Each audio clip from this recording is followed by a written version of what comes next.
qualidades essas que muitas vezes vão muito além do conteúdo funcional, mas é isso que, afim ao cabo, nos une e que faz com que nós tenhamos este perfil. O Museu de Angra é um edifício, funciona num antigo convento. Isto é muito limitativo. Será que ele podia funcionar antes com aquele microfone? Aquele de mão? Pois, eu julgo que sim. Acho que aí funciona melhor. Obrigada. Sim, ouvem-me agora? Portanto, o Museu de Angra está a funcionar desde 1968 neste edifício que podem ver. É um antigo convento franciscano, e desde 2016 que habitamos um outro espaço, um outro núcleo, o Núcleo de História Militar Manuel Coelho Batista de Lima, que está localizado precisamente num antigo hospital militar. O Museu de Angra é um museu grande, um museu com várias coleções muito diversas, ricas e variadas. Daí que a atividade que nós façamos e que se centra na divulgação destas coleções também queira primar pela diversidade. A nossa exposição principal chama-se Do Mar e a Terra, uma história no Atlântico, e visa precisamente contar a história de Angra e dos Açores de um ponto de vista diacrónico.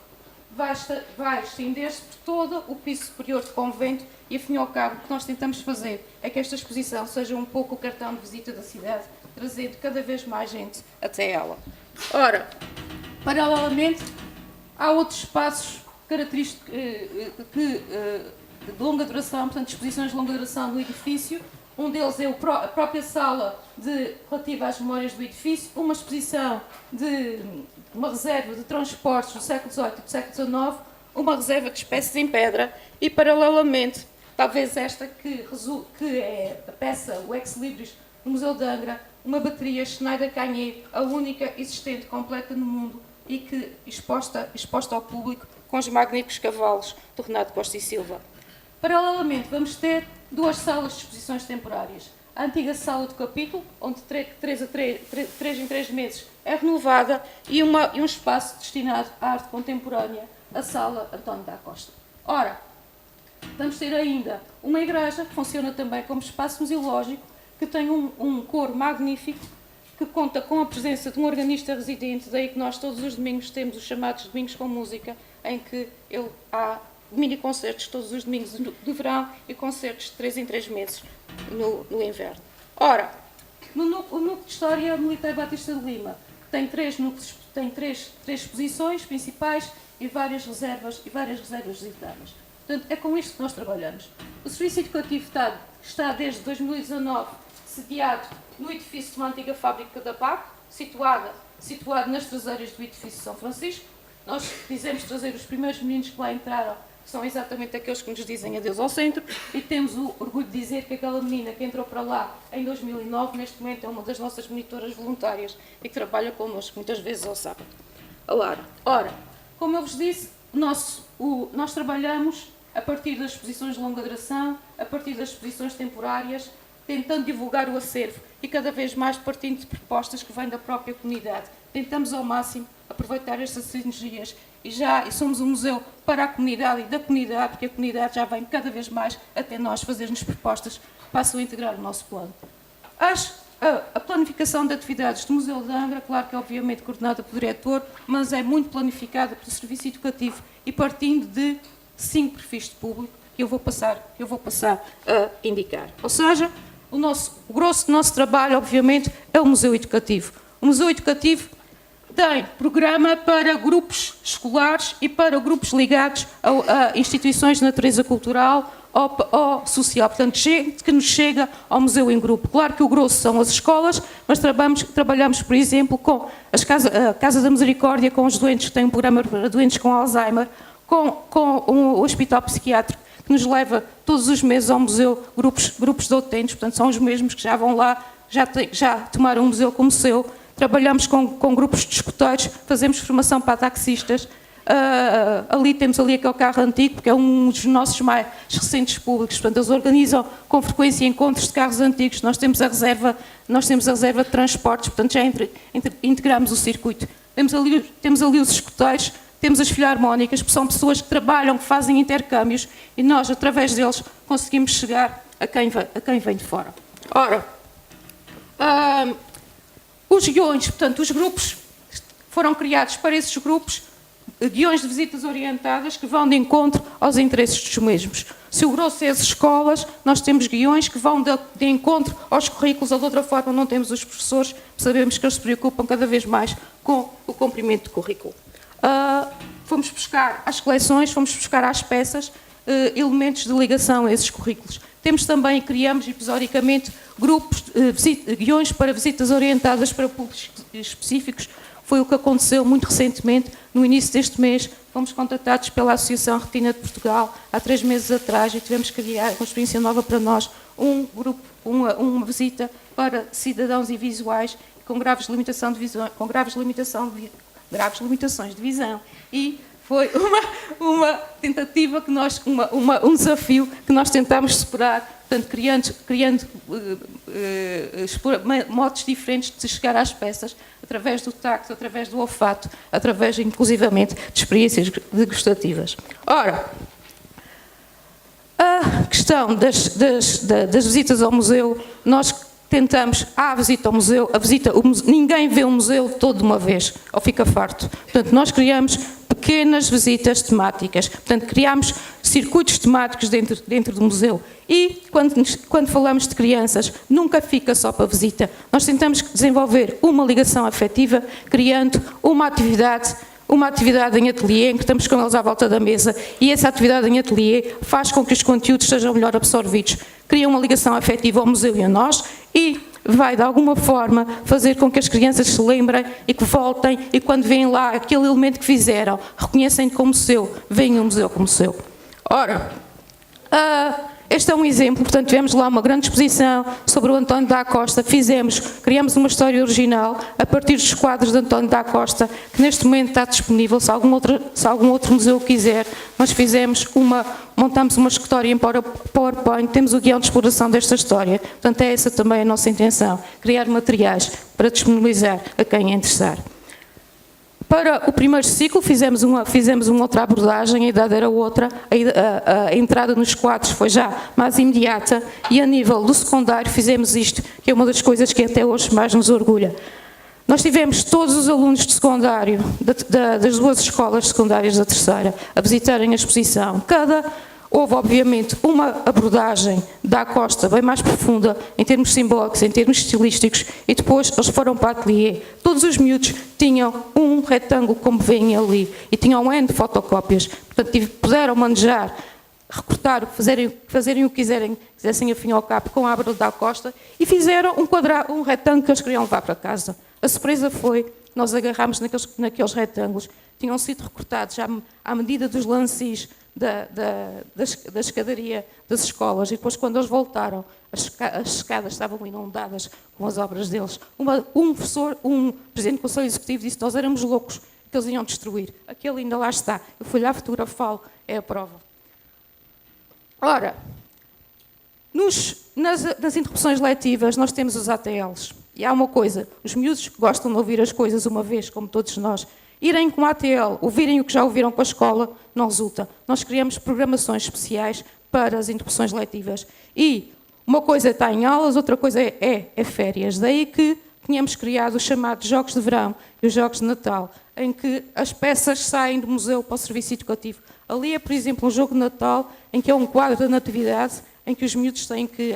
faz-lhes muita confusão, o menino Jesus a parecer uma múmia, então nós explicamos porque era. Eles fazem um jogo para ver qual deles é que conseguem rolar primeiro, o menino Jesus ou aquela outra, que é uma peça, um outro ex-libris do Museu de Angra, que é uma caixa de cedro, em que os miúdos têm que transportá-la, rolando-a sobre troncos. Ora, estamos neste momento com testagens para guiões de visitas autónomas e temos ainda a nosso cargo a dinamização de exposições itinerantes. Uma das nossas exposições fundamentais itinerantes, não tem muito a ver com o Museu de Angra, foi uma aposta que se fez há muitos anos, a aquisição de réplicas de fossas. Estas réplicas de fossas já correram a ilha inteira, já foram a Faial, já foram a Santa Maria. A par dos dinossauros, temos, por exemplo, uma exposição de barcos na Alfândega de Angra, vamos com frequência ao Fórum, ali uma das maiores lojas de material informático que criámos, temos uma exposição de computadores antigos, levámo-la lá e pusemos os meninos a funcionarem como peças de computador para eles perceberem como é que funcionava o código binário. Trabalhamos com a autarquia na criação de materiais pedagógicos, fizemos um paddy paper sobre a cidade e agora avançamos para o público, o Museu Júnior, ou seja, crianças que vão ao museu aos fins de semana. Para isso, criámos também uma série de propostas de oficinas, muitas delas ligadas a centros também, casas de povo, por exemplo. Temos ali uma senhora que foi lá ensinar a fazer massa cevada. Trabalhamos com o Centro de Ciências. Tínhamos uma exposição sobre aquedutos e nós não sabíamos explicar aquilo. Eles foram-nos lá fazer formação e nós aprendemos. Temos uma colaboração, um protocolo com o Centro de Artesanato e todos os verões temos ateliês com artesãos. Temos também protocolos com jovens artistas e com vários elementos da comunidade. Aqui, por exemplo, tínhamos uma exposição sobre modelos de educação infantil e fizemos um ateliê de yoga para crianças.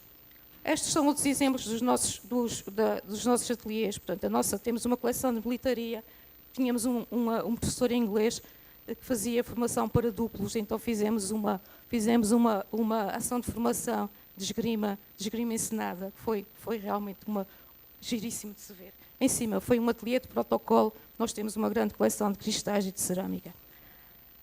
Falando de cerâmica, fizemos precisamente com o CRAFT, com o apoio do CRA, um guião para fornecer aos artesãos de antigos modelos de cerâmica de uma fábrica local. Nós tínhamos o álbum e editámos o álbum com o apoio do CRA. Depois vamos para o Museu Aberto. E o Museu Aberto é o público diferenciado, são os adultos, são aqueles que vêm ao museu à conta das inaugurações das exposições. Agora, se nós só fizermos atividades na inauguração da exposição, as pessoas só vão à inauguração e não voltam lá.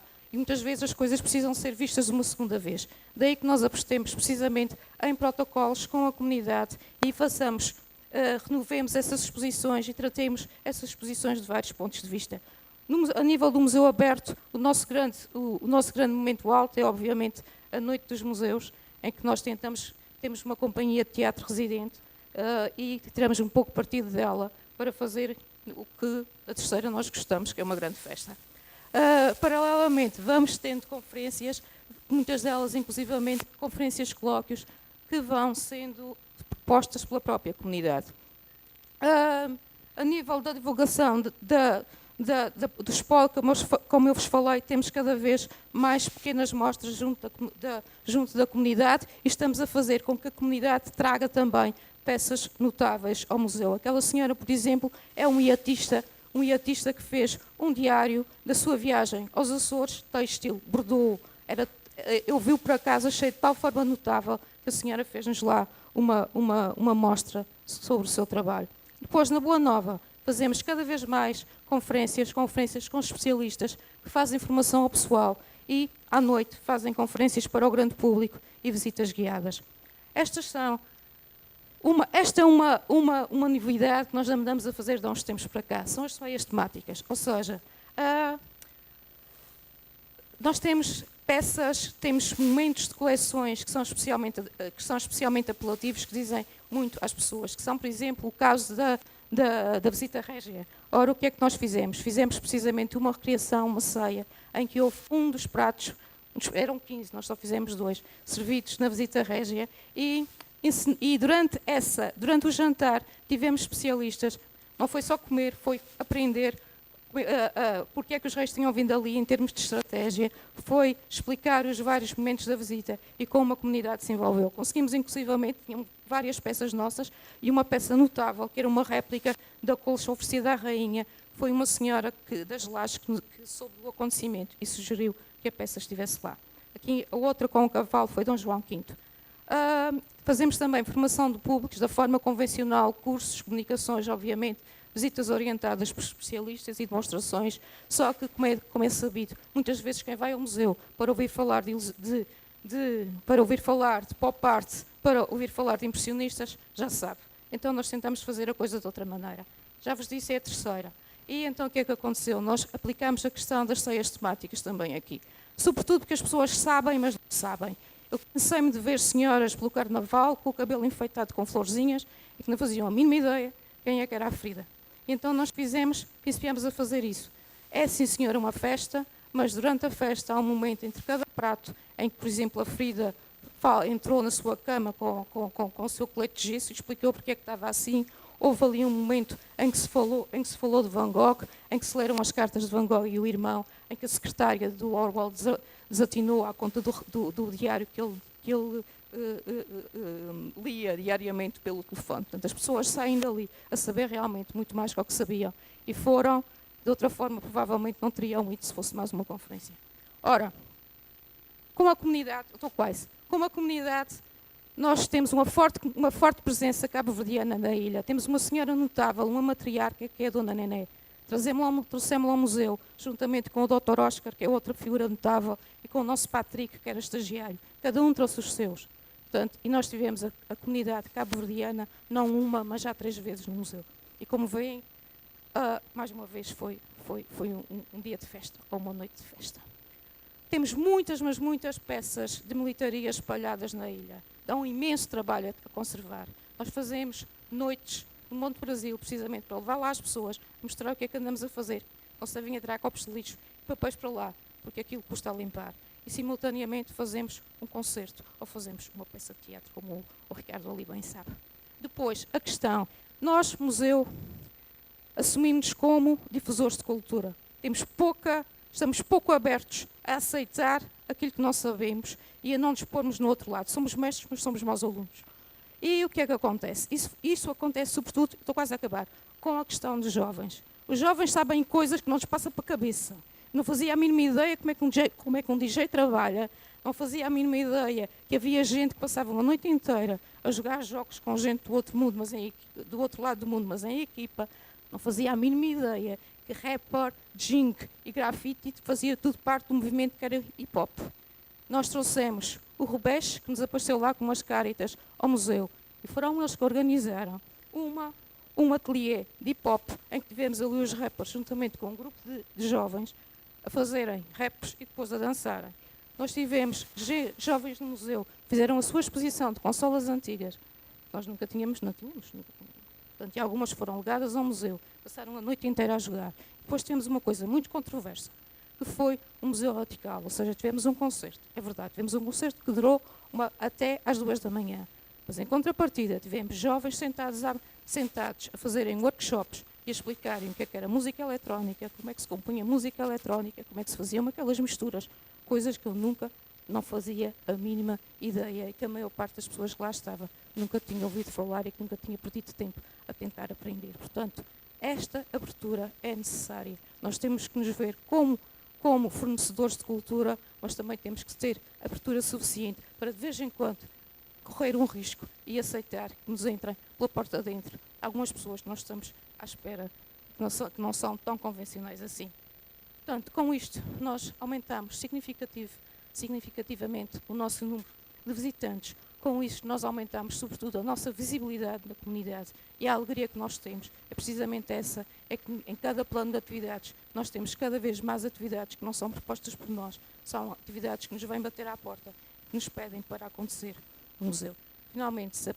Inicialmente vos mostrei a equipa toda. Esta é a face, desculpem, eu fiz agora aqui uma asneira.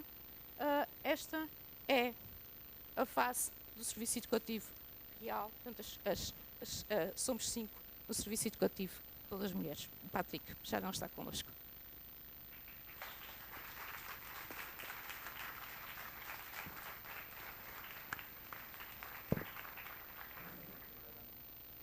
Obrigado, Ana Lúcia, por a sua apresentação quase em fast forward.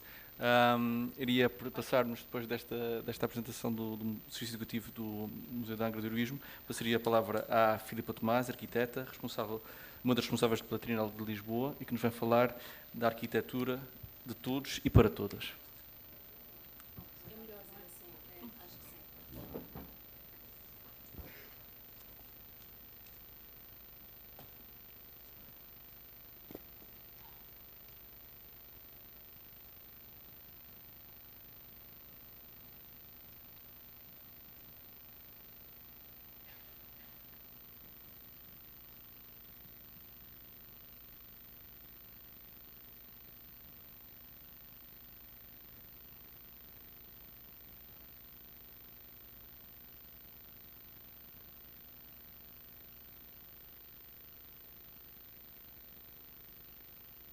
Tá? Ouve-se bem. Eu vou pedir desculpa porque eu normalmente falo baixo, portanto vou tentar falar mais alto hoje. Primeiro, antes de tudo, queria, em nome da Trienal, agradecer à Direção Regional da Cultura por nos ter convidado a estar aqui presentes e para falar sobre o Open House Lisboa, e nomeadamente do nosso programa Acessibilidade, que iniciou o ano passado para neste evento. Começo só para falar um pouco do que é a Trienal de Lisboa e como é que entra aqui o Open House. A Trienal de Lisboa iniciou-se como aquilo que o próprio nome diz, não é? Como uma trienal. Já fez 11 anos este ano e estamos a preparar-nos neste momento para a 5ª edição do evento, que vai ser no próximo ano. No fundo, a nossa missão tem sido aquela de promover o que é o investigar e o que é pensar a arquitetura, e com isto também trazer internacionalização da cultura arquitetónica para Portugal e ao mesmo tempo promover o que são os nossos arquitetos lá fora, nomeadamente aqueles mais emergentes, e criar aqui uma plataforma de diálogo e de exploração. Entretanto, a Trienal passou a ser muito mais do que só este fórum que acontece de 3 em 3 anos. A organização cresceu e passámos a ter uma programação anual em que temos vários eventos e atividades que acontecem. As edições da Trienal, portanto, como eu estava a dizer, estamos a preparar a 5ª. Tivemos conversas sobre o que são Urban Voids, falámos sobre casas. Close Closer foi um fórum muito sobre a proximidade entre a arquitetura e os cidadãos.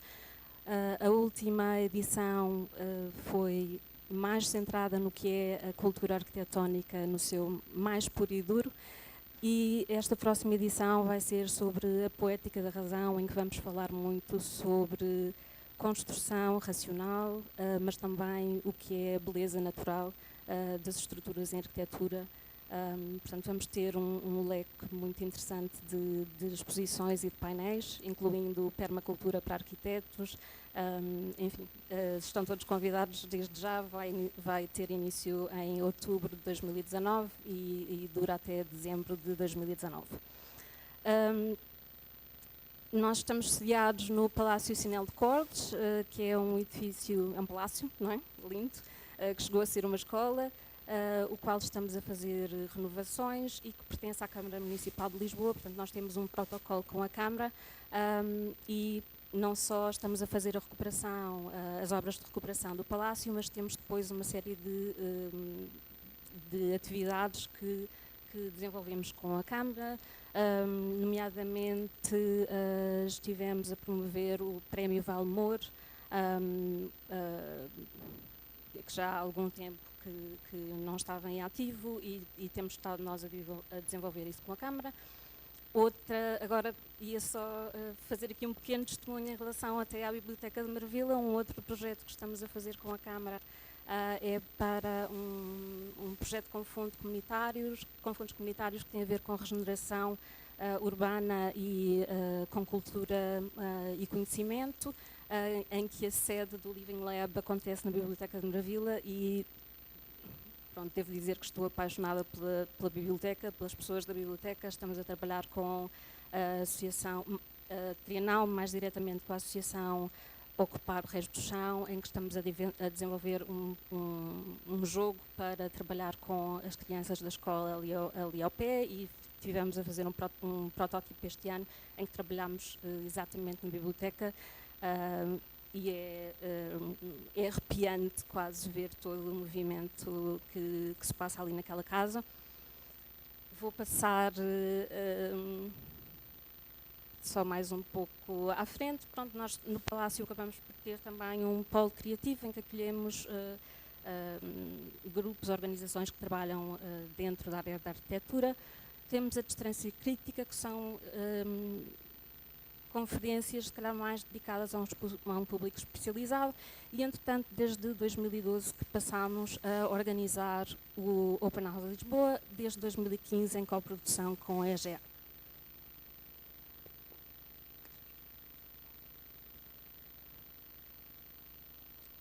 Ora então, o Open House Lisboa, que muitas vezes as pessoas confundem, vou ser voluntário na Trienal, mas não, afinal é o Open House Lisboa. Este passou a ser o nosso evento mais significativo anualmente. O Open House é um evento que foi criado em 1992 em Londres com a Victoria Thornton. Em 2002 passou a existir também em Nova Iorque e, entretanto, este ano já são mais de 40 cidades que acolhem este evento. Os princípios do evento são muito simples. O objetivo é dar acesso a todos os cidadãos de uma cidade especificamente a edifícios, espaços de arquitetura aos quais normalmente não têm acesso direto. Muitos dos edifícios ou muitos dos espaços que nós acolhemos neste evento são até são edifícios públicos com acesso livre, tal como a Biblioteca de Marvila, mais uma vez, que este ano faz parte do roteiro. No entanto, aquilo que acontece durante este evento é que ou há acesso a espaços que normalmente não são visíveis e há uma explicação também daquilo que é o funcionamento do espaço e como é que a vida que cada espaço tem no dia-a-dia acontece, ou inclusive é por haver visitas gratuitas a espaços que normalmente não são. Este é um dos princípios. Todas as visitas, todas as atividades durante este fim de semana são gratuitas. Portanto, este é um evento relâmpago, é só um fim de semana muito intenso e que daquilo que nós medimos do sucesso do evento tem servido como um aperitivo que tem criado um gosto pela cultura arquitetónica. Pronto, como dizia, é um evento em que, por princípio, o que tem é o facto de haver acessibilidade para todos os cidadãos de uma cidade. Obviamente que acabamos por ter visitantes de todo o lado. Em Lisboa é impossível não haver turistas a visitarem os espaços que estão abertos e vêm muitas pessoas do resto do país também para o visitar. Temos um número muito vasto de tipologias, portanto, como estava a falar, instituições, mas também casas privadas, arquitetos que vêm falar sobre estas casas e é um evento que conta com a generosidade muito grande de muitas pessoas e eu vou... um grande agradecimento que nós fazemos é aos nossos voluntários, dos quais eu sou responsável também, que rondam o número de 250 e que são os que fazem este evento acontecer. Vou só passar um pequeno vídeo que fizemos na edição do ano passado e que é um bom resumo do que é este evento.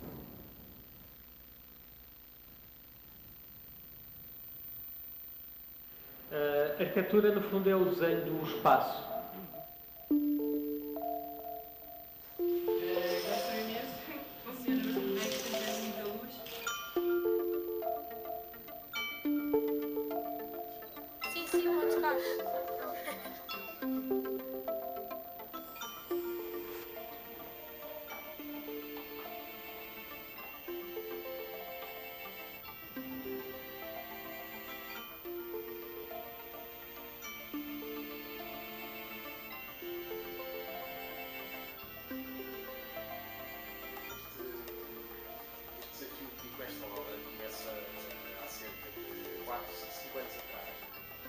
Das pessoas se envolverem com a cidade de uma forma muito intensa e a visitá-la.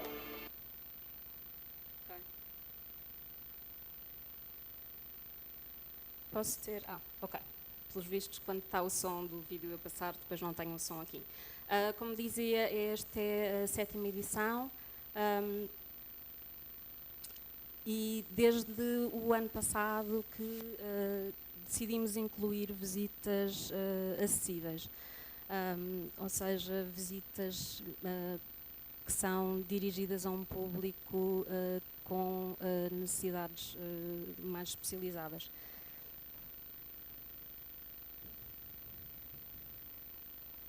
Como podem ver, há um número muito grande de tipologias que são visitadas na cidade. Temos um programa júnior também. Temos especialistas que vêm dar um toque mais especializado também às visitas. Se calhar com som fica melhor.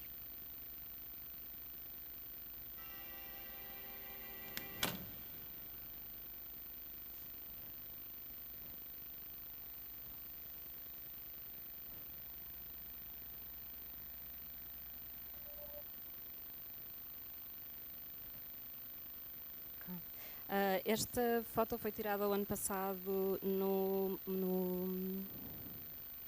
Fórum Romano. Tínhamos, neste caso, um voluntário que estava a acompanhar uma visita orientada para pessoas com deficiência intelectual. Nós fazemos uma formação aos nossos voluntários, porque uma das grandes missões da Trienal de Arquitetura, no fundo, é ser um mediador pedagógico. E é isso que acontece com este evento. E para este evento, na verdade, o nosso primeiro público são os próprios voluntários. Temos muitos voluntários de arquitetura, muitos estudantes, cerca de 60% são estudantes de arquitetura, que vêm muitas vezes com uma linguagem um bocado hermética, típica dos arquitetos, não é? Que de repente já estamos a falar em interseções, enfim, uma série de termos que nós tentamos aqui com os nossos voluntários desmontar. Porque na verdade o objetivo é passar o que é a cultura arquitetónica para um público alargado. Por outro lado, passamos a ter muitos voluntários que foram visitantes do Open House. Isso para nós é uma medida de sucesso do evento, porque conseguimos passar-lhes o que é o olhar para um edifício, o perceberem que um espaço bem desenhado é um direito que temos e que querem passar também essa mensagem. Outra medida de sucesso, efetivamente, é o número de visitantes que tivemos. O ano passado duplicámos do ano anterior, tivemos 44.000 visitantes, que foi, não estávamos à espera, estávamos à espera de metade, portanto tem havido uma progressão lenta, mas não diria lenta, mas é de consistência. Portanto, é um evento que acontece só num fim de semana, mas que de ano para ano vai tendo mais visitantes e que esperamos que durante o ano, durante todo o resto dos dias, as pessoas fiquem mais alertas para pensar na arquitetura e nos espaços em que vivem. Como dizia, passámos então a ter um programa Acessibilidade em que preparámos visitas para pessoas cegas ou com baixa visão, visitas para pessoas surdas e pessoas com deficiência intelectual. Como dizia, fazemos formação aos nossos voluntários, portanto tivemos já um workshop para este ano. Isto agora só para dizer, nós estamos em reta final para a preparação do evento. Vai ser no próximo fim de semana, dia 22 e dia 23, estão todos convidados. Nós não quisemos deixar de estar aqui, mas eu estou mais ou menos a viver dentro do WhatsApp com todos os meus voluntários a preparar. Portanto, estamos mesmo em reta final. Ok. Então, para este ano vamos ter visitas para pessoas cegas e com baixa visão na Estufa Fria, Museu Nacional dos Coches, Palácio de Justiça, no MAT vão haver também visitas e no Museu do Dinheiro. Nós temos as visitas que nós preparamos em conjunto com a Locus Acesso, que é a nossa consultora nesta área, e contamos também com instituições que já têm visitas preparadas neste sentido. Da nossa parte tentamos trazer edifícios que não são aqueles de exposição ou demonstração de cultura, porque sabemos que são menos, não estariam preparados para aí, nomeadamente o Palácio de Justiça, que é um edifício, na verdade, que é para todos os cidadãos e que deve ser para todas as pessoas. Este ano, a diferença que vamos ter em relação às visitas para pessoas surdas é que o ano passado houve visitas com o intérprete de língua gestual portuguesa. Este ano temos 2 voluntários, que são eles que vão fazer a orientação das visitas, pessoas espetaculares. E mais uma vez temos as visitas para pessoas com deficiência intelectual, para a qual tivemos uma espécie de ensaio geral no sábado passado com o Museu do Dinheiro. Os três edifícios que vão ter estas visitas. Fizemos uma seleção porque efetivamente seria muito complicado termos todos os edifícios, são 84 espaços, mais 9 percursos urbanos. Obviamente não é possível visitá-los todos, nem seria possível para nós termos um grupo de voluntários capaz ao total para fazer a orientação destas visitas em todos os espaços. Já desde o ano passado, apesar de ter sido a primeira vez de não ter tido a adesão que nós gostaríamos que tivesse tido, porque efetivamente é difícil chegar a este público, mesmo em termos de comunicação, temos feito esse apelo à comunicação social e temos da própria parte, por exemplo, destes voluntários surdos, eles têm feito um apelo aos amigos para virem ver. Foram eles próprios que decidiram fazer um pequeno anúncio e disseram: vamos fazer um vídeo que é para chamarmos os nossos amigos, e foi assim a coisa mais espontânea e fantástica. E aquilo que sentimos é que, no fundo, nesta progressão, nós começámos por ter um evento que é acessível, em que temos cuidado de indicar, em termos de acessibilidade motora, o que é mais ou menos possível. Passámos para um momento de integração, que no fundo era trazer este público para visitas que são mais especializadas, mais dirigidas, e estamos a sentir que está exatamente a haver uma inclusão verdadeira, porque de repente estas visitas que são com uma linguagem mais simplificada, mais próxima, muito descritiva, muito tátil também, são muito abraçadas pelo restante público, e temos visto isso e tem organicamente acontecido, e esperamos que nos nossos passos seguintes, esperamos que isso venha a acontecer com mais integração, com mais inclusividade, efetivamente. Temos também um programa júnior, em que trabalhamos muito em colaboração com outras instituições, mas que estamos também a fazer nós algumas atividades, porque aqui a questão também é de promover a inteligência espacial, e isso é para todos. E na verdade nós também criamos muitas barreiras para as crianças, e é importante aprendermos a ver, ou voltarmos a ver com o olhar de uma criança como é que se usa o espaço público,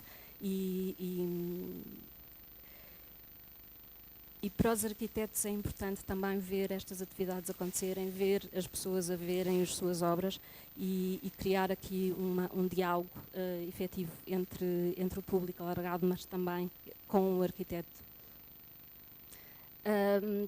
Vamos ter, e convidava também para quem puder estar presente, um debate, faz parte do programa Plus, portanto temos uma série de iniciativas que acontecem nos espaços que fazem parte do roteiro, e tivemos esta proposta da Associação Cabra Cega para fazer um debate chamado Conversas de Corral, para falar exatamente sobre as questões de acessibilidade na cultura e no espaço construído.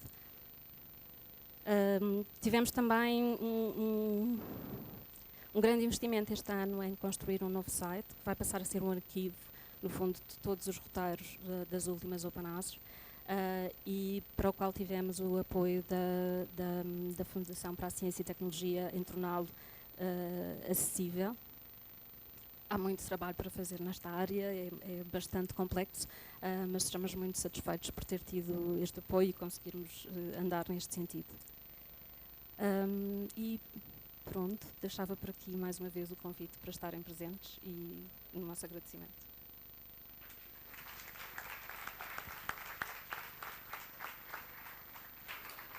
Agradeço à Filipa e passaria a palavra à Aida Frias, mestre em Arte e Património e Restauro, para nos falar do seu trabalho na Associação Castelo DIF e sobre a arte contemporânea, os criadores e os espaços de criação descomplicados.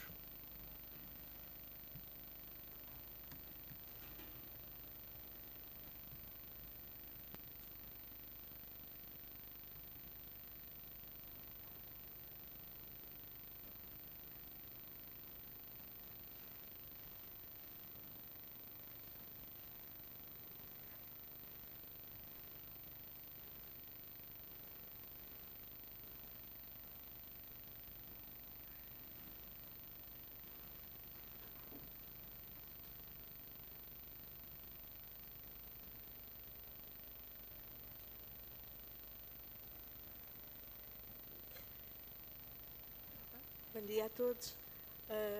Obrigada pelo convite para estar aqui presente. Eu sou presidente da Associação Castelo DIF.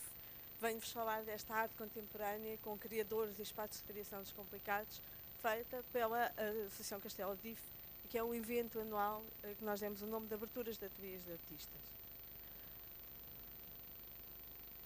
Ora bem, os Open Studios acontecem em várias cidades do mundo e a Associação o que é que faz? Faz Open Studios com também intercâmbios internacionais entre artistas. Tentamos ser uma plataforma contemporânea para as artes a nível nacional e internacional. Intercâmbios com quem? Intercâmbios já desde 2009 até agora com estes países. Com Marselha e com estas cidades. Marselha, Dublin, Turim, Paris, Valência, Palm Beach, Oaxaca, no México, e com várias associações também de artistas. Em Portugal, as parcerias que temos tido são com estas instituições. Com a plataforma Revolver, um espaço no qual fizemos uma exposição. A Biblioteca da Universidade Nova na Caparica, a mesma coisa. A MUD com os jantares, que nós já vamos falar. A Junta de Freguesia de São Vicente de Fora para fazer encontros com artistas. O Condomínio de Santa Catarina para uma exposição. E o Jardim de Inverno de São Luís, Teatro Municipal, para o espaço da festa do lançamento das aberturas de ateliês. Qual é que é o historial desta associação e destas aberturas? É assim, temos uma ligação com a Château de Servières, que é uma associação muito semelhante, criada em 1998 em Marselha. E, portanto, eles fazem as aberturas de ateliês de artistas deles e nós resolvemos fazer aqui as nossas. É um fim de semana para dar a conhecer ao público os meandros da criação, num ambiente mais intimista do que numa exposição ou numa galeria, e tentar dar também visibilidade ao trabalho de cada artista participante e principalmente conquistar novos públicos. A associação, como eu disse, é criada em 2009 com esta ideia dos intercâmbios e das parcerias, inicialmente só entre a França e Portugal. E o nome vem de quê? Se a outra é Château de Servières e é de Marselha, nós aqui pegamos em duas outras coisas. Uma, no emblemático Château d'If da cidade de Marselha, não é? Onde esteve preso o Conde de Monte Cristo, e o If de Rudyard Kipling, o se que nos vai regendo durante este tempo todo. E esta primeira edição, em 2010, em que participam cerca de 100 artistas, são 102, 103, jovens artistas e artistas mais reconhecidos, que as pessoas conhecem mais. Em termos de visitantes, foram cerca de 1000 visitantes, mas, por estranho que tenha parecido para nós, eram muito mais estrangeiros do que portugueses. Os portugueses tinham um bocadinho de receio de entrar num espaço que não conheciam, até porque muitas vezes o espaço do artista não é o espaço do ateliê, é a sua própria casa. E, portanto, a pessoa tinha um bocadinho de receio. Se calhar os turistas estavam mais habituados a isso noutros locais e, portanto, aderiram melhor. Como é que isto tudo se concretizou? 9 artistas portugueses, 5 dias em Marselha, em residência no ateliê de um artista, em Marselha, em 2009. Em 2010, esses artistas que acolheram os portugueses em Marselha vêm para Lisboa, também em residência no ateliê do artista em Lisboa e abrem as suas portas e a exposição depois nas aberturas dos ateliês. E, portanto, no seguimento deste intercâmbio, houve 2 artistas portuguesas que foram convidadas para fazer exposições e integrar exposições, uma individual e outra coletiva, e residências tanto em Marselha como em Paris. Segunda edição, não vos vou mostrar as edições todas, mas estas são as iniciais, é só para ter um bocadinho a ideia de como é que tudo isto surgiu. A segunda edição confirmou estes intercâmbios, aumentou as redes profissionais e sociais também dos participantes e vai reunir mais artistas e, neste caso, já contar com mais visitantes portugueses comparativamente ao ano anterior. 2012, abrimos a uma outra associação e passamos a ser três cidades europeias, Marselha, Dublin e Lisboa. Como eu vos disse, nós não temos espaço para exposição e, portanto, a artista francesa que vem em residência acabou por ficar na plataforma Revolver. Também em 2012 vamos fazer intercâmbios com estas três cidades e fazer uma outra coisa, que são artistas convidados em residência por cada um destes organizadores. E tudo isto, o intercâmbio, a residência, a exposição, vai enriquecer os objetivos da Associação Castelo Divo, que são trabalhar em sinergia tanto com profissionais e instituições artísticas que já existem. Portanto, não ficamos fechados sobre nós mesmos. Neste ano de 2012, vamos criar também um encontro mensal. Porquê? Porque esta abertura da País Artistas só se passa uma vez por ano. E, portanto, para não estar um ano inteiro sem nenhuma atividade, organizamos mensalmente esta conversa ao pequeno almoço no ateliê do artista. É um encontro informal entre o público e o artista, no seu espaço de trabalho, de criação, às vezes de casa, fim da manhã de um domingo, com o público, que muitas vezes é público mais especializado, outras vezes o vizinho do lado que vai tentar perceber o que é que aquele vizinho da realidade faz e quais são aquelas obras, o que é aquilo, e portanto este pequeno almoço ser um encontro mensal mais livre, se puder dizer. Quarta edição, vão continuar a ter participação cada vez maior, e quando eu digo cada vez maior é porque aqui já são 130, 140 artistas.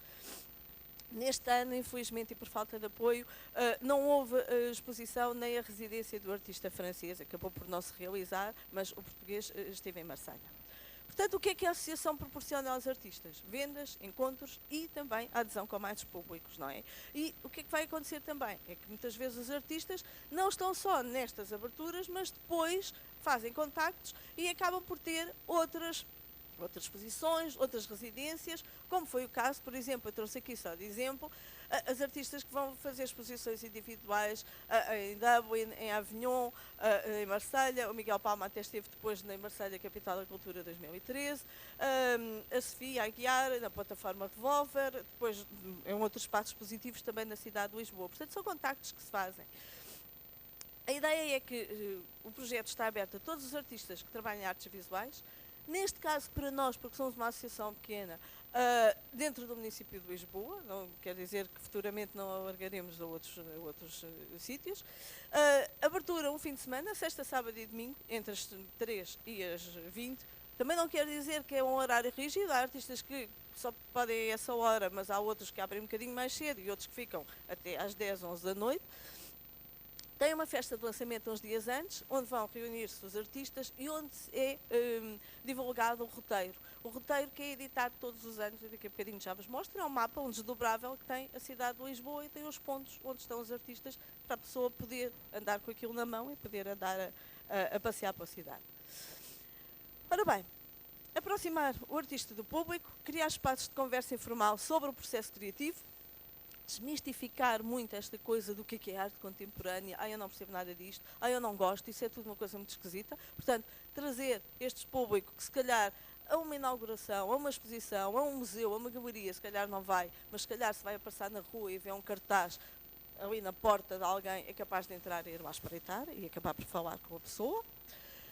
E o que é que vai acontecendo também nos ateliês? Muitas vezes não é só abrir a porta, são também workshops, concertos, conversas, simplesmente uma bebida, um encontro mais íntimo entre este transeunte, o vizinho, o turista. Mostrar também uma outra coisa que geralmente nas exposições não temos oportunidade, que são os trabalhos que ainda estão em elaboração. E, portanto, desfazer alguns códigos, alguns hábitos que as pessoas têm e abranger de uma forma maior esta ideia do visitante, favorecer também esta criação nacional e divulgá-la a nível nacional e internacional. O convite aos artistas estrangeiros durante este evento vai permitir também comparar e revalorizar estas práticas artísticas. Em suma, nós tentamos construir ideias que vão proporcionar o quê? A promoção em residência, as exposições, as parcerias entre artistas e entre instituições e as parcerias entre os artistas e os outros artistas, entre os pares. Acreditamos que é quase que uma democratização, entre aspas, deste olhar sobre a arte e o acesso a esse olhar. E o próprio artista vai ganhando, porque também vai desenvolvendo os seus contactos e a sua rede entre o público e os seus outros artistas. Ora bem, este projeto projeto, quando tem 3 países, vai ter depois uma duração de 3 fins de semana em 3 países diferentes, portanto acaba por não ser só num único país.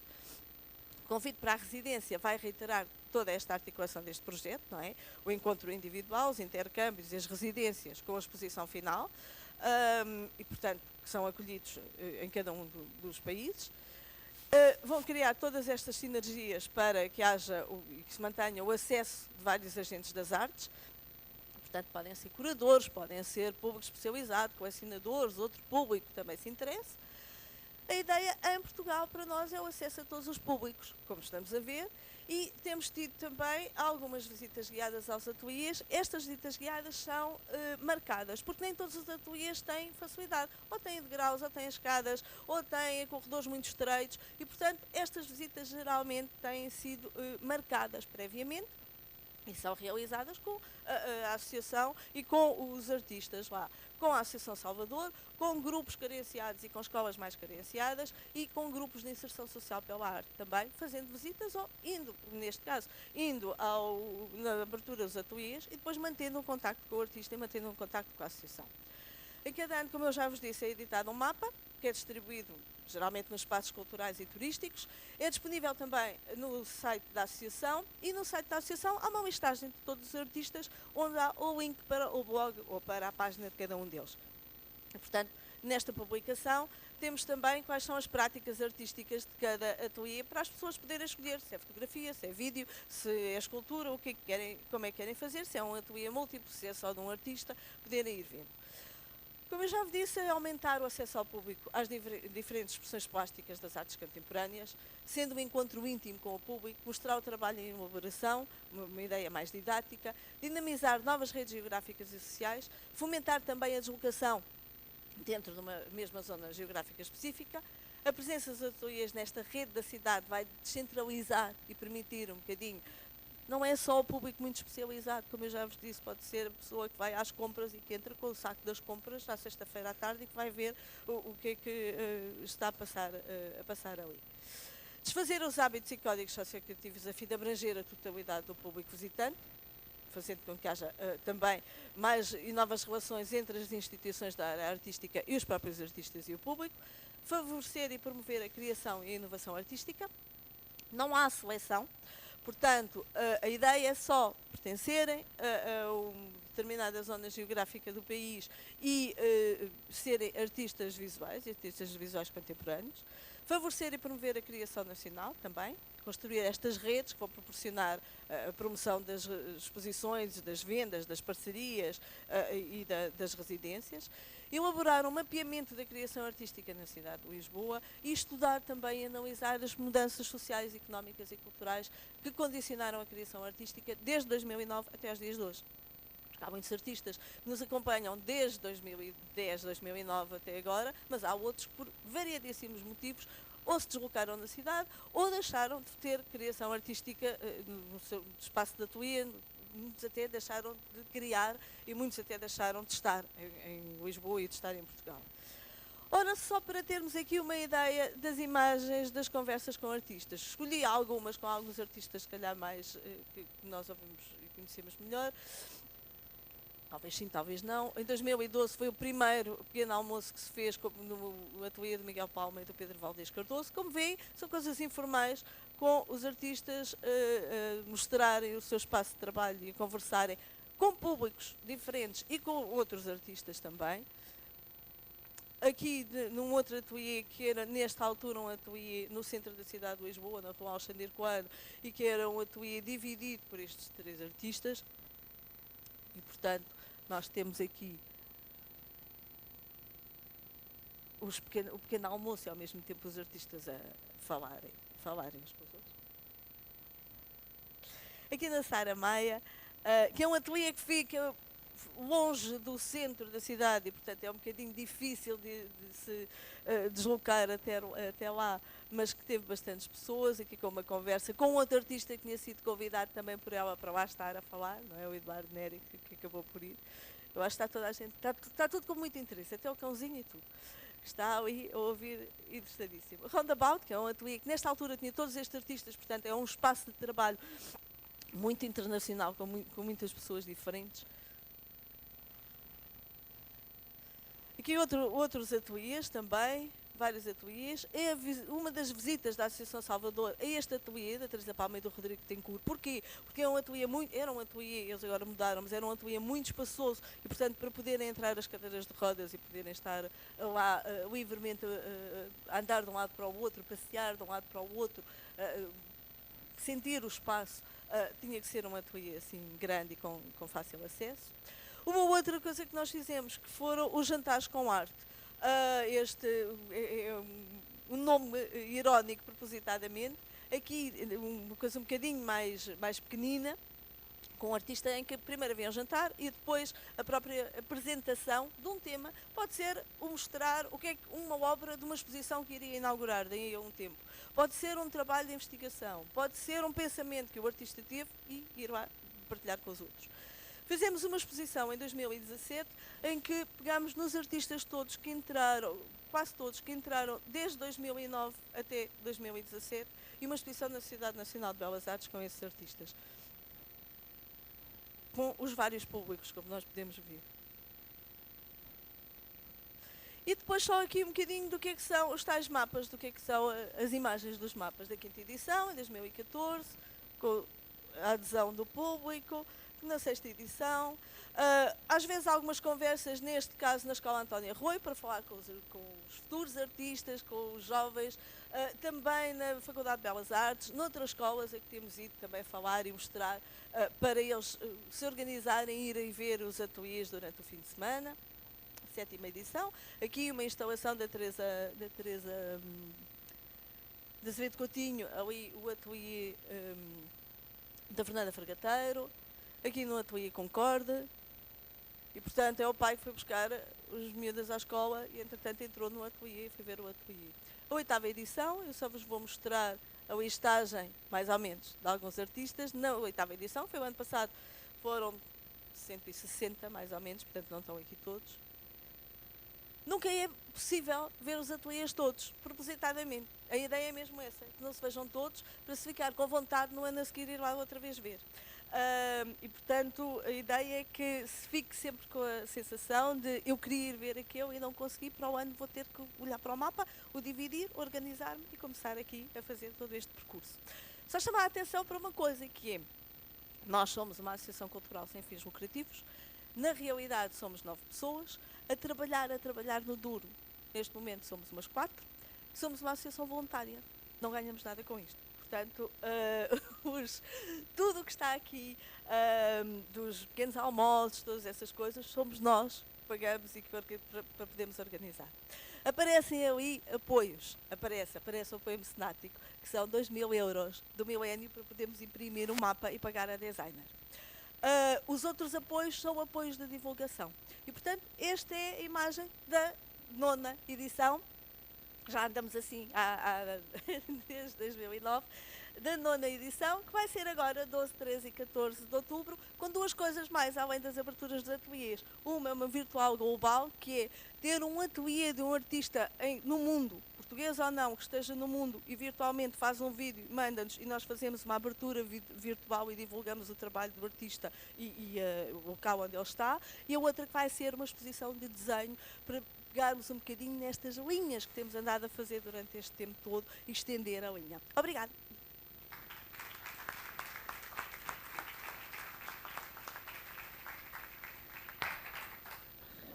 Obrigado, Hilda.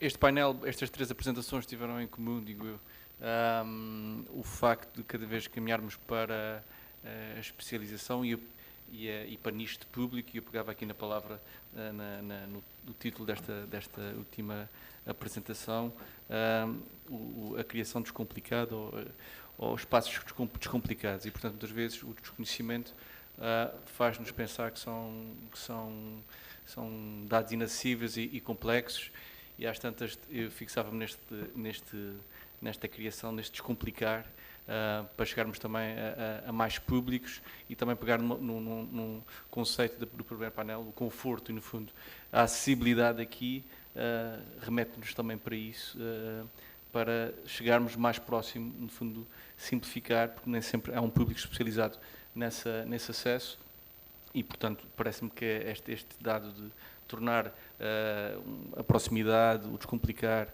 e o simplificar e, no fundo, para tornar tudo isto mais confortável no acesso à cultura. Muitas vezes fixamos nas barreiras físicas que tornam mais difícil esse acesso, mas muitas vezes estas barreiras são talvez mais sociais e culturais do que propriamente físicas. Existem muitas barreiras físicas ainda, mas de facto nos novos edifícios, já também pelo menos nos espaços públicos, esta a importância ou a necessidade de tornar mais acessível. Nem sempre é possível, por exemplo na Torre de Belém acredito que não seja possível fazê-lo, mas portanto acho que tudo isto, este lado inclusivo é mais complexo do que apenas barreira física. Há outras barreiras e estamos também numa região onde de facto isso acontece muito, é que aqui a mobilidade e a descontinuidade geográfica tornam tudo isso ainda mais difícil. Passaria a palavra para a plateia para nos questionar, ou questionar a mesa.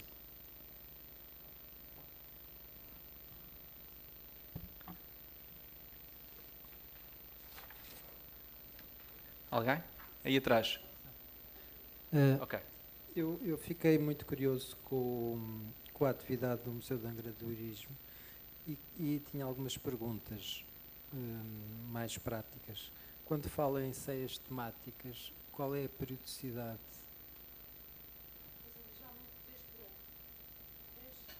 2 a 3 por ano. Este ano fizemos uma das primeiras que viu, a que assinala a visita régia. Vamos fazer provavelmente mais uma no Núcleo de História Militar Batista de Lima, chamada Comida de Campanha, partindo da questão das relações de combate. Portanto, as relações de combate estão por trás de uma série de alterações na comida, os chocolates, as conservas e por aí fora. Nós vamos partir disto. Nós temos marmitas, temos toda uma série de panóplias de instrumentos por trás, fazemos a exposição, fazemos a visita e, paralelamente, vamos servir um buffet confeccionado para um restaurante local. As pessoas pagam ao restaurante, nós fazemos a comunicação, fazemos a visita guiada, mostramos os materiais, que de outra forma são talheres, são marmitas, portanto, é geralmente um material nobre que sai da reserva. No caso da comida real, por exemplo, nós temos um bergantim enorme, portanto, um bergantim que está guardado em armazém, que suscita imenso a curiosidade do público. Sabem que temos o bergantim. É óbvio que não trouxemos o bergantim, trouxemos os remos, trouxemos fotografias. Aliás, é uma boa oportunidade para agradecer ao Carlos Machado. Foi o Carlos Machado que nos ofereceu, ou que nos disponibilizou fotografias da visita régia. Nós, durante o jantar, íamos projetando dia a dia, programa real, convidámos especialistas com intervenções curtas, de 5 a 10 minutos. Portanto, a ideia é essa, é realmente descomplicar e servir algum conteúdo que nós temos em termos museológicos, que vai de encontro a curiosidades, que vai de encontro são quase, desculpem a palavra, fetiches do público, peças que não podem sair, que seriam muito complicadas de apresentar, ou então elementos históricos que a comunidade sente muito como seus, e nós disponibilizamos desta maneira. Claro que fazemos a abordagem a outros níveis, mas a questão é que, às vezes, em contextos muito formais, por vezes tendem a afastar os públicos, e as mesmas coisas, às vezes quase ditas da mesma maneira, chegam melhor às pessoas. É isso que nós estamos a tentar fazer. Sem querer monopolizar as perguntas, mas eu não sei se ouvi bem ou se ouvi mal. Sim. Faziam formação para taxistas. Sim, fazemos. E qual é o objetivo? Porque repare, um turista que chega às Lajes, que chega ao aeroporto, tem que fazer um percurso grande. Os taxistas têm por hábito de falar muito. E muitos dos taxistas angrenses falam muito bem inglês, não nos podemos esquecer da presença americana. E encarregam-se, entre o percurso entre as Lajes e a Praça Velha, encarregam-se de falar. Ora, nós fazendo formação aos taxistas, temos uma praça de táxis à saída da porta, nós chamando os taxistas para o museu, fazendo os taxistas nossos parceiros, temos a garantia de turista que lhe entra no carro, vai provavelmente acabar no museu. Portanto, nós já fizemos isso por 2 vezes. E vemos isso. Nós vemos às vezes na praça a dizerem que o museu, a dizerem para onde é que é o museu e a falarem do museu. Um outro parceiro que nós temos de eleição é o Regimento de Infantaria. O Regimento de Infantaria, que está lá aquartelado, são cerca de 200 homens. Esses homens foram este ano todos ao museu.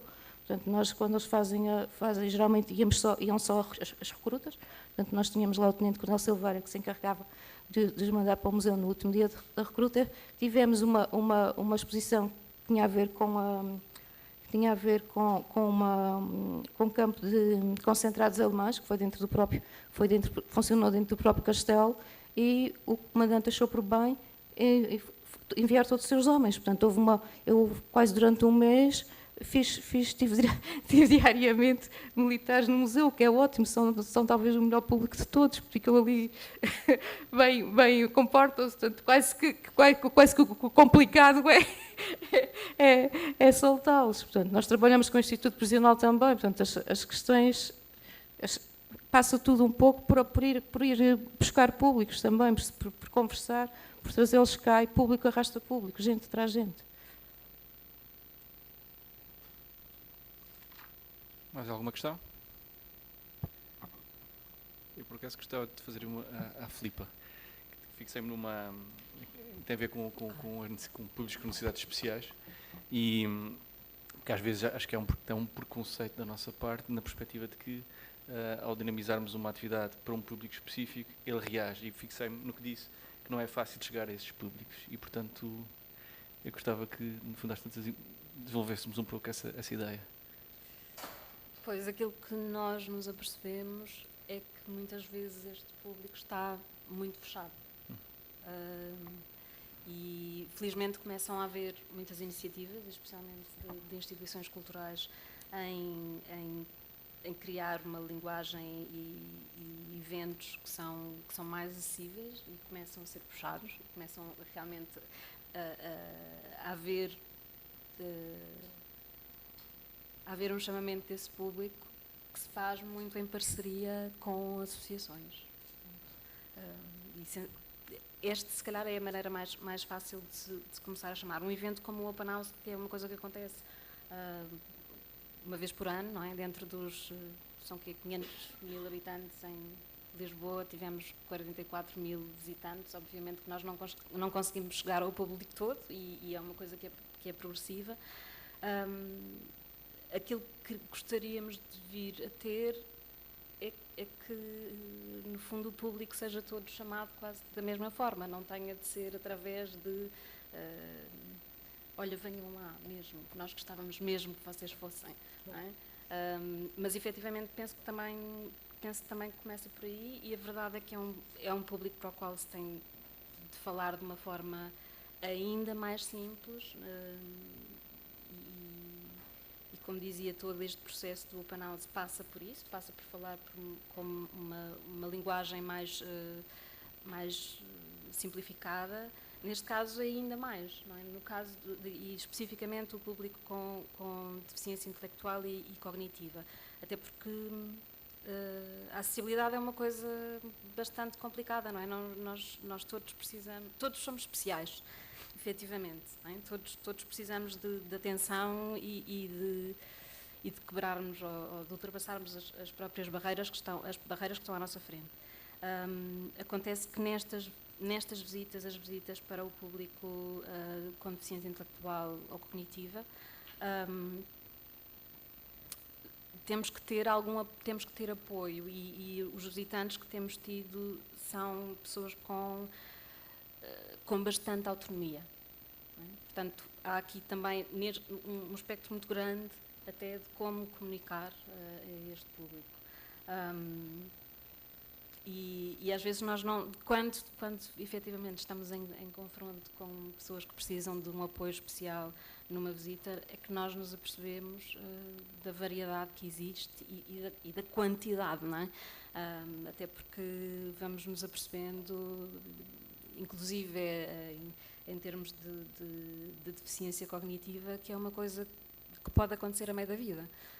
Não é? Nós não temos noção disso, mas pode acontecer, e acontece frequentemente, uma pessoa na adolescência, por exemplo, começar a ter uma debilidade e perder capacidades cognitivas. E, portanto, há aí uma abordagem diferente. Eu penso que o público surdo é diferente. Há uma relação mais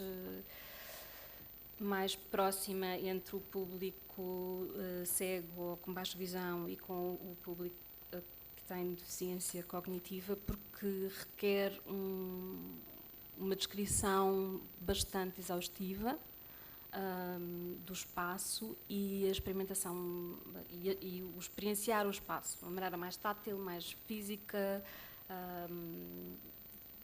mas claro que é diferente. Nós, já agora, só para falar na formação que damos aos voluntários, o workshop que tivemos no passado sábado, tivemos a sorte de ter connosco, sorte não para ele, mas um arquiteto que ficou cego. Portanto, ele fez a formação de arquitetura, aqui há 10 anos teve um acidente e ficou cego. E foi muito interessante tê-lo, observá-lo, para já, na maneira como ele se mexe no espaço. E para nós que não temos essas barreiras, percebermos ou sermos mais sensibilizados para como é que uma pessoa se mexe, como é que uma pessoa se orienta, porque nós não temos essa noção e vamos nos apercebendo, tipo, mas eu vou dar um passo-bem a uma pessoa e ela não está a ver. Não é? E depois também desmistificar algumas coisas, como, mas eu estou a falar com esta pessoa que é cega e de repente digo-lhe, está a ver? E não há problema nenhum, pronto, na verdade, são pessoas como nós, não é? Nós às vezes temos muito... tentamos andar assim com pezinhos de lã e, na verdade, é importante que haja essa inclusão total, porque não, do outro lado, efetivamente, há outra pessoa. Em termos, voltando à deficiência intelectual, há uma coisa interessante que é o puxar bastante pelo imaginário, não é? Que é às vezes pegar muito em metáforas, o que é que estás a ver, o que é que achas disso, pôr questões e despoltar um bocado a conversa e é interessante porque os arquitetos efetivamente funcionam muito por metáforas também e é bastante interessante. Temos este ensaio geral que fizemos no Museu do Dinheiro, realmente foi excelente porque foi uma mistura de públicos diferentes, foi com os nossos voluntários também. E para eles, eu penso, para os nossos voluntários, eu acho que foi uma excelente formação até para falar com todo o restante público. Porque claro, vamos tendo questões muito simples, mas que nos obrigam também a desmistificar como falar sobre arquitetura. Certíssimo. Da plateia.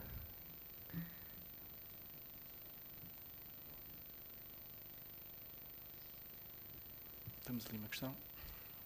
Boa tarde, eu sou a Maria João e relativamente aos públicos com necessidades especiais, nomeadamente os invisuais com baixa visão, quando fazem as vossas visitas para o Museu de Angra e para a Trienal, quando fazem as vossas visitas orientadas, para além de uma descrição pormenorizada, tentem imaginar na sua cabeça aquilo que nós vemos com os nossos olhos, eu vi que há peças que são tocadas. Nos museus nós sabemos que não se devem tocar nestas peças, mas também é uma barreira grande, uma vez que todos nós sabemos que os invisuais têm os seus olhos nas pontas dos dedos, como é que as vão ver? Eles tocam em originais, tocam em réplicas, qual é a vossa política a esse nível? Bom, é assim, nós no fundo somos uma plataforma que trabalha com os vários espaços e aqui nós temos de pedir autorização, não é? Pronto, nem todos os espaços estão preparados. Umas das imagens que viram no vídeo eram do Museu do Azulejo, que o museu está muito preparado, aliás tem um excelente programa de visitas para pessoas cegas e com baixa visão. e têm, já é permitido tocar quase em tudo, aquilo que não é, eles têm réplicas, vão-nas fazendo. Noutras situações existem maquetes. Por exemplo, o ano passado tivemos uma visita para cegos e pessoas com baixa visão na Ordem dos Arquitetos, em que havia uma maquete que nós ainda tentámos que se pudesse tocar, mas era muito delicada e no fundo não foi possível. Este ano estamos a preparar umas maquetes muito básicas, muito simples, dos espaços que vamos visitar. Por exemplo, um deles que é a estufa fria. Não vamos estar a mostrar detalhe nesta maquete, mas só o facto de que há um corpo rígido, que era a rocha existente, e que depois há um corpo que é translúcido e bastante fragmentado, que deixa passar a luz e que se encosta ali. E depois há é isso, nós acabamos por pedir autorização aos vários espaços, até que ponto é que podemos tocar. Na Igreja da Conceição Velha, por exemplo, aquele pórtico é incrível e tem imensas figuras que podem ser tocadas e reconhecidas, mas também antes disso há toda uma descrição de qual é a geometria, não é? No fundo, de passar isto é um retângulo e tem 2 arcos, e depois começa a entrar o detalhe e depois o ir tocar. E depois fazer, neste caso, fazer a transição entre uma fachada que é extremamente rica e detalhada em textura e depois passamos para um interior que é muito austero, portanto há muita superfície lisa, mas a verdade é que como nós estamos a falar de arquitetura especificamente, tem mais a ver com o toque das superfícies, das paredes, ou por exemplo, o descrever um espaço que é muito grande ou muito alto, ao bater a palma para se sentir a reverberação do espaço. Mas eu penso que os museus hoje em dia também tratam muito tentam ter réplicas para poderem ser tocadas quando são estas situações. Em termos do Museu de Angra, tivemos que improvisar. Portanto, nós tivemos uma formação e foi muito bem. Temos uma formação aqui em Ponta Delgada e foi muito bem-vinda, porque por essa altura já sabíamos exatamente o que íamos ter a visita desse grupo de 25 pessoas, com os seus 4 cães-guia, e já estávamos preparados. Portanto, nós tiramos a fotografia, a única peça que foi tocada. Se repararam, é uma peça em madeira. É uma peça em madeira que já não tem cromatismo. Portanto, uma última ceia, uma peça notável, que é uma peça icónica do Museu de Angra, que foi descrita e estabeleceu-se a ligação entre essa peça e as outras presentes no espaço enquanto se tocavam, porque um dos problemas destas visitas é que nós já percebemos disso, demoram, e portanto enquanto uns esperam para tocar, os outros têm que ser entretidos. Portanto, havia o momento de toque e eu estava a descrever as outras peças. Portanto, paralelamente, o que é que nós fizemos? Lembram-se que eu vos disse que aquela exposição é uma exposição diacrónica, portanto eu selecionei, que conta a história da cidade. Nós selecionámos peças ícone nos vários momentos. Na parte inicial, que é o descobrimento, nós partimos dos astrolábios, tínhamos uma réplica de um astrolábio, portanto aproveitei isso por ter a réplica. Depois fomos para o núcleo da arte sacra, a peça, por acaso inclusivamente cheguei a pedir conselho ao formador e ele disse-me que sim, a partir do momento que não havia cromatismo, que era em madeira, era a peça ideal. Falámos com o diretor, ele aprovou. Fomos para o segundo momento, e o segundo momento é o tempo dos descobrimentos e o tempo em Cangra, é uma confluência de culturas. O que é que nós fizemos? O museu tem a parte das exposições e tem corredores laterais. Nós fizemos momentos de degustação nas laterais, ou seja, toda a gente sabe da massa de malagueta, na Terceira não se come nada sem massa de malagueta. Tem a ver com a questão de uma especiaria africana, muito pouco comum aos continentais. Nós cozemos ovos e pusemos uma malagueta por cima e demos a prová-los, enquanto ainda descrevíamos precisamente Angra como centro de culturas. Trouxemos araçás para mostrar a ligação com o Brasil. Portanto, abordámos as peças de outra maneira enquanto as íamos descrevendo. Só que, portanto, sejamos...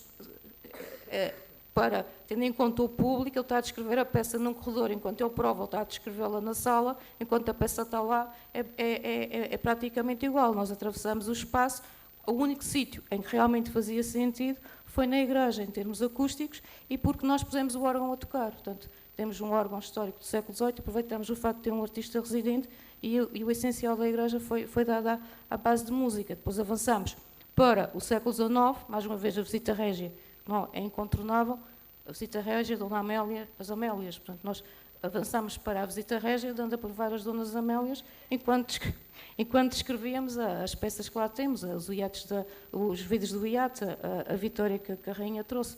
Portanto, avançamos depois para um outro espaço, em que era o interior de uma casa do século XIX, pedimos licença, pusemos uma caixa de música que geralmente não toca, pusemos lá a tocar. Esqueci-me das caixas de cedro. Quando passámos pela criação da cidade, temos caixas de cedro, as famosas caixas de cedro com decoração incisa.